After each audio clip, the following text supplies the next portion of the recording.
liderii o să câștige dacă cinstit, dar hai să vedem, nu știu. Haideți, 2, 3.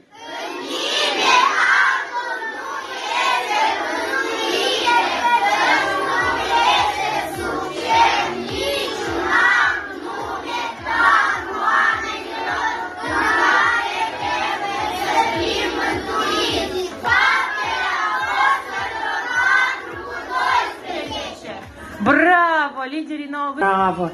Dar cine nouă poate să ne dea mântuire?